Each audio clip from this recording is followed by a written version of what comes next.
Finishing और smoothness में बेजोड़। इंटेलेक्ट सेमी ग्लॉस पेंट जो साधारण पेंट की तुलना में दे ज्यादा coverage. Anti crack, anti fungal और एंटी फेड टेक्नोलॉजी से बना इंटेलेक्ट एक्स कोट शाइन जो दीवारों की चमक को रखे सालों तक बरकरार। और साथ ही intellect prime seal wall sealer, interior and exterior range में अवेलेबल प्राइमर जो दीवारों पर पेंट की पकड़ मजबूत बनाए और घर को रखे नया सालों साल। संपर्क करें 1800-2123-494 पर।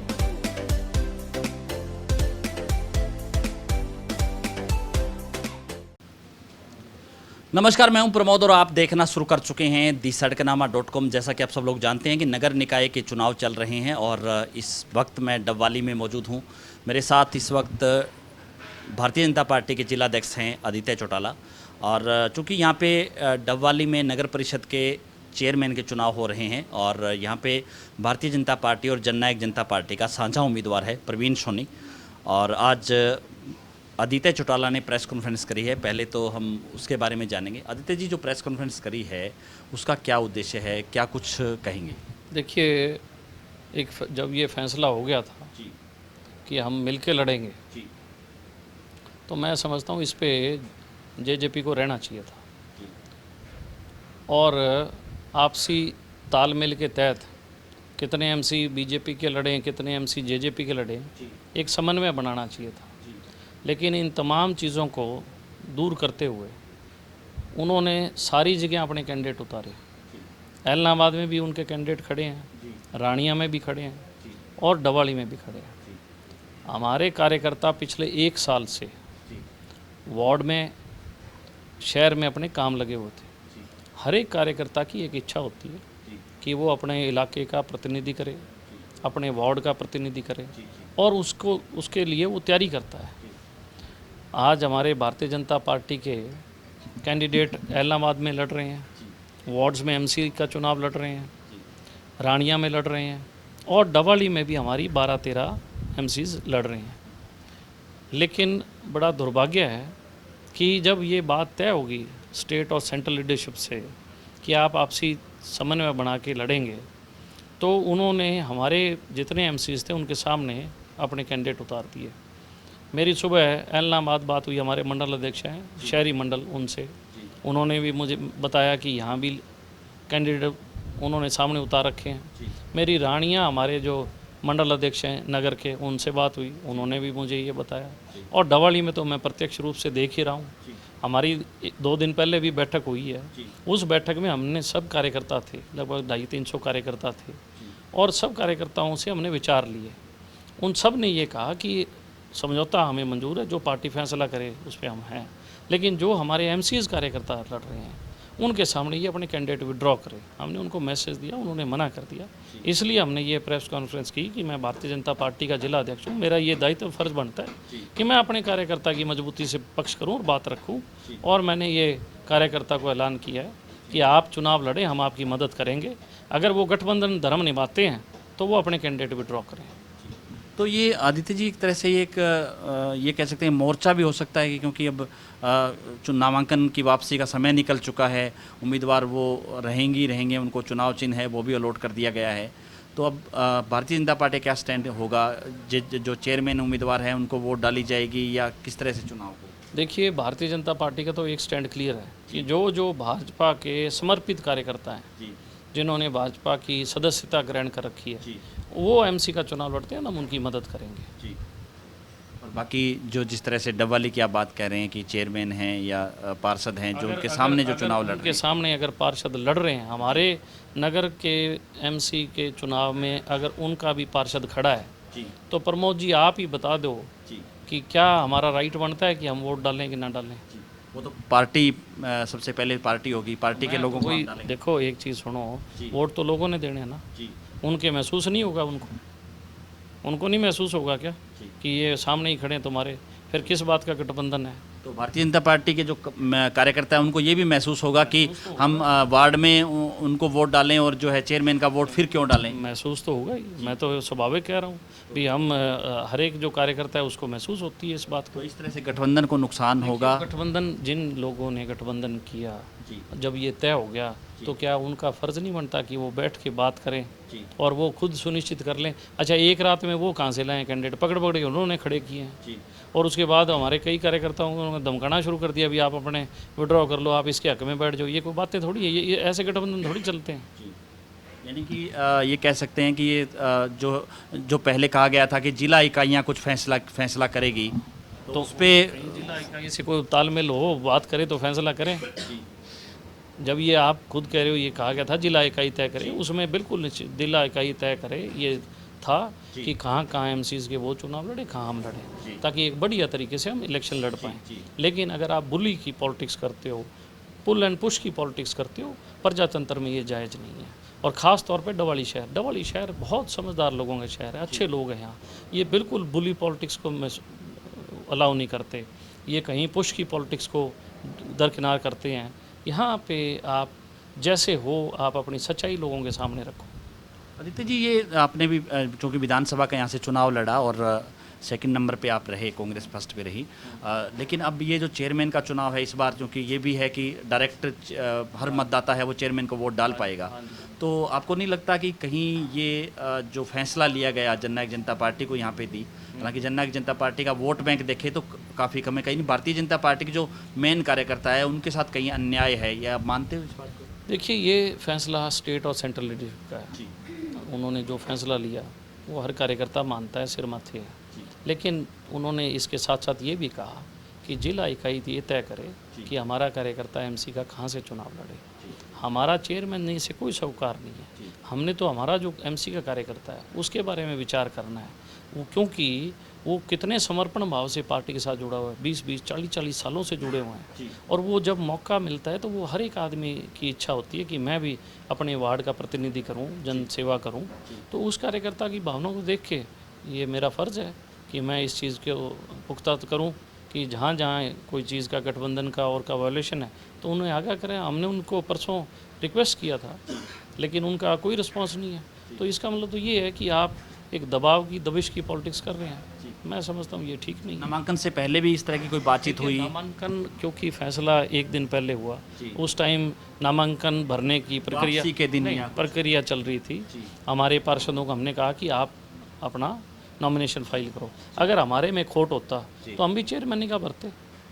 क्या हमारे पास ऐसे सक्षम कार्यकर्ता नहीं है? बहुत कार्यकर्ता है हमारे पास चेयरमैन के। लेकिन हमने उस चीज़ का भावना रखते हुए, पार्टी ने जो आदेश दिए उसकी भावना को सोचते हुए हमने सिर्फ एमसी लड़ाए हैं। हमने चेयरमैन तो हमारा खड़ा ही नहीं किया। और उसके अंदर भी अगर वो हमारे सामने कैंडिडेट उतारते हैं तो मैं समझता हूँ ये गठबंधन के लिए ठीक नहीं है। तो ये अब किस तरह से मीटिंग वगैरह होगी, या आप संगठन से बात करेंगे, या अब कुछ क्या पॉसिबिलिटी कुछ बची है कि वो विड्रा करे, या वो जो है सामने चुनाव लड़ने वाला वो कहीं ना कहीं जो आपके जो बीजेपी के जो हैं उनके पक्ष में घूमे साथ, या कहीं ना कहीं राइट तो ये बनता है क्योंकि गठबंधन बड़े जल्दबाजी में हुआ और उसके अंदर ये तय भी नहीं था कि किसको क्या मिलेगी। तो उसके अंदर अगर इनके खाते में ये आई तो आपाधापी में इन्होंने भी तो कैंडिडेट एकदम उठाया है। इनका कौन सा कैंडिडेट 1 साल से तैयारी कर रहा था और लोगों को तो पता ही नहीं था इनका लड़ेगा कौन। तो ये भी एकदम निकाल के ले आए। उसके बाद फिर इन्होंने दबादब ये सोच लिया कि हम एमसी लड़ाएं। तो हमारे जो कार्यकर्ता तैयारी कर रहे थे, जो पुख्ता थे, मैं ये नहीं कहता हम 21 में रेडी थे, लेकिन हम अच्छी संख्या में थे। आज हमारे 12-13 जो प्रत्याशी हैं वो चुनाव लड़ रहे हैं। तो ये कितनी बड़ी बात है। अगर वो उनकी पार्टी के वो सुप्रीमो हैं, वो अपने कैंडिडेट को बुला के कहें कि तुम भाई बैठ जाए इसके हक में, तो 2 मिनट की चीज़ है, कोई बड़ी चीज़ थोड़ी। अभी भी समय पड़ा है, अभी भी समय है, हो सकता है। आदित्य जी, जिस तरह से आपने कहा कि जल्दबाजी में जेजेपी ने कैंडिडेट उतारा और 2 दिन तक ये भी चर्चा रही कि वो चुनाव लड़ेगा या नहीं लड़ेगा, उन्होंने चुनाव लड़ने से भी इनकार कर दिया था। उनके बुजुर्गों ने ये कहा कि वो चौटाला साहब के साथ हैं, वो जेजेपी में नहीं है, इस तरह की बातें चली।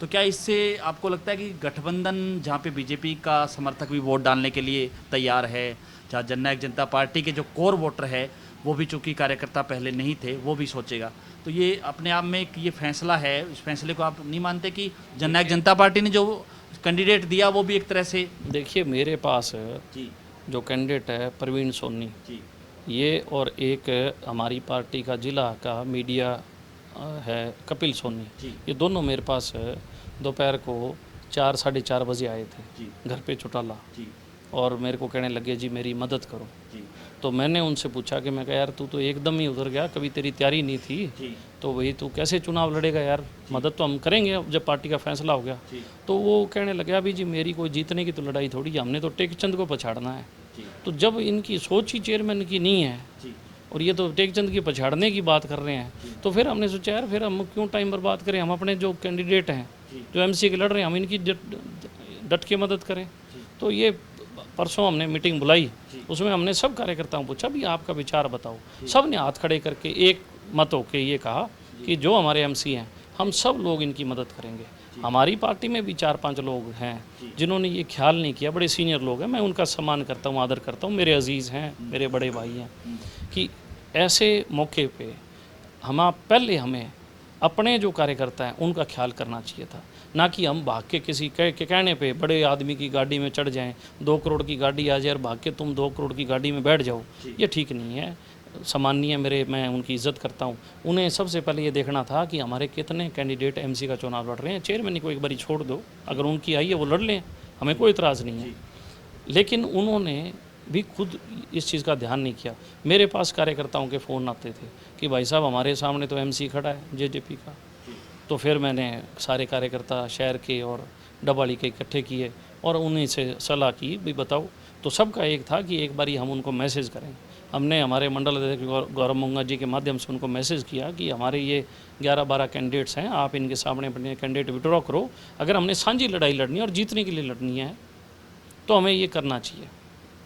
अगर वो ये लड़ाई लड़ रहे हैं कि हमने टेकचंद जी को पछाड़ना है, तो फिर मैं समझता हूँ फिर तो वो क्यों विड्रॉ करेंगे, फिर तो उनका एक ही दया है किसी तरीके से एक जना पीछे रह जाए, जीतने वाली तो बात ही नहीं है।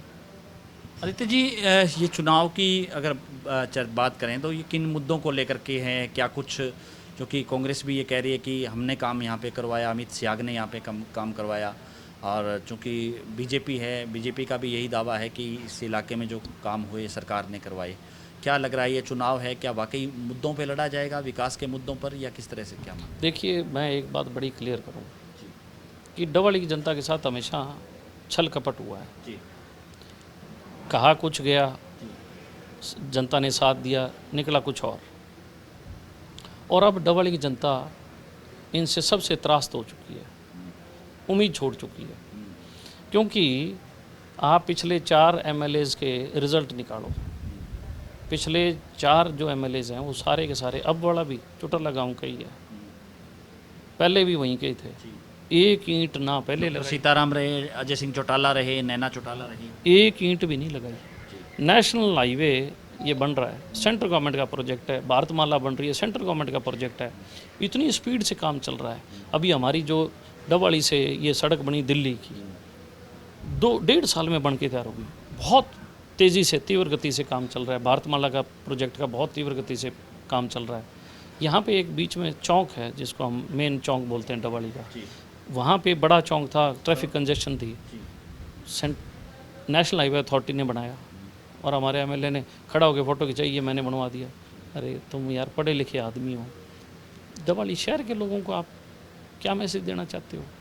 डबवाली पत्राचार किया इस तरह से। सुनो, पत्राचार तो मैं घर बैठा बैठा प्रधानमंत्री को चिट्ठी भेज दूँ, अमेरिका के राष्ट्रपति को भेज दूँ, क्या इसकी औचित्य है? चिट्ठी भेजने में क्या जोर आता है? बैठे बैठे भेजनी है। आप जाओ, गलियों में जाओ, धक्के खाओ, लोगों के लिए जाओ, थाने जाओ, तहसील जाओ, चंडीगढ़ जाओ, कहीं गए? आपने तो फ़ोटो खिंचाई फेसबुक पे डाल दी, मेरा प्रयास, फ़ोटो खिंचाई फेसबुक डाल दी मेरा। मैं ये कहता हूँ वो मेरा अजीज़ है, अच्छा पढ़ा लिखा है, उसको धरातल पे काम करना चाहिए, उनके पिता को धरातल पे काम करना चाहिए, और जो यहाँ से MLAs रहे हैं उनको ज़मीन पे काम करना चाहिए। ज़मीन पे काम कभी किया नहीं, और अब ज़मीन तलाशने के लिए गली गली घूम रहे हो, तो डबवाली की जनता पे फैसला छोड़ दो, किसको डबवाली की जनता एक्सेप्ट करती है। और जनता भोली तो है नहीं, डराने की, दबाव की राजनीति जनता कभी एक्सेप्ट नहीं करती। आज चुनाव तो वोट पड़े ही नहीं, उससे पहले MCओं को धमकाने लगे, उसके बाद क्या हाल होगा? आदित्य जी, मैं तो एक ऐसा आदमी हूँ प्रमोद जी, मैं आपकी बड़ी इज्जत करता हूँ, क्योंकि आपने सिरसा से पूरे हरियाणा में एक अपना नाम कमाया अपनी मेहनत से।